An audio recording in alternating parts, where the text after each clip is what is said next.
முள்ளங்கி அரைச்சி விட்ட சாம்பார்.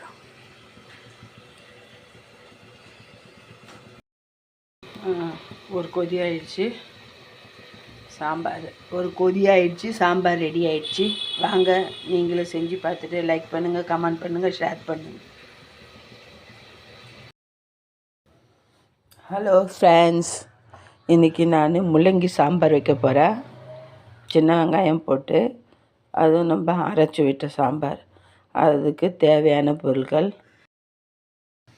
துவரம்பருப்பு கழுவி வச்சுருக்கோம் இல்லைங்களா, அதில் ரவுண்டு வெந்தயம் போடுங்க. ஏன்னா வெந்தயம் உடம்புக்கு நல்லது, வெய்ய நாள் குளிர்ச்சியாகவும் இருக்கும், சாம்பார் கெட்டு போகாது. போட்டுட்டோம் பாருங்க. நான் இன்றைக்கி அரைச்சி விட்டு சாம்பார் வைக்க போகிறேன்னு சொன்னால் அதுக்கு தேவையான பொருட்கள் சொல்கிறேன் பாருங்கள். அது வறுக்கணும். அரைச்சி விட்டு பொடி பண்ணுறதுக்கு அதுக்கு வறுக்கணும். வெந்தயம் நல்லா பொன்னிறமாக வறுந்து போச்சு, இதை எடுத்து நுணுக்கி வச்சுக்கணும்.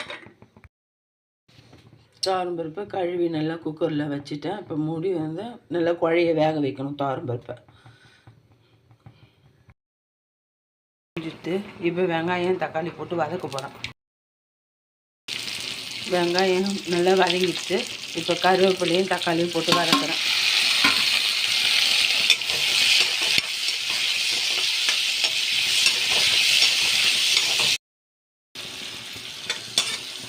தக்காளி நல்லா வதங்கிட்டு, ரொம்ப வதங்கக்கூடாது. தக்காளி கருப்பாய வதங்குற மாதிரி, சுருங்கிற மாதிரி வதங்கினா சாம்பார் டேஸ்ட் வராது.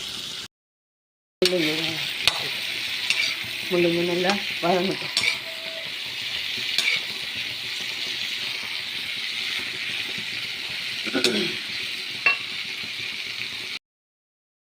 பருப்பு நல்லா வெந்துருச்சு குழைய.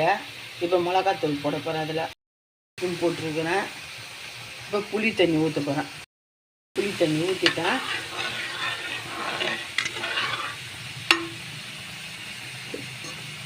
தேவையான உப்பு போடுறேன். உப்பு நல்லா வதங்கிடுச்சு.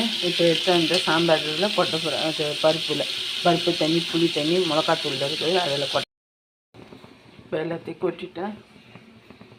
கொட்டிட்டு இப்போ மூட போகிறேன். குக்கரில் மூடி வைக்கிறேன் காய் வேகிறதுக்கு.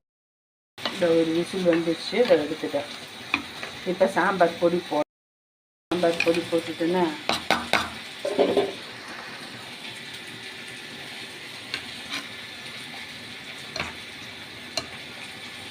ஒன்றரை டீஸ்பூன் போட்டுக்கிறேன் சாம்பார் பொடியை. தேங்காயை ஊற்றுறேன். ஒரு கொதி வந்தது நிறுத்திட வேண்டியது தான். அரைச்சி விட்ட சாம்பார் ரெடி ஆயிடுச்சு.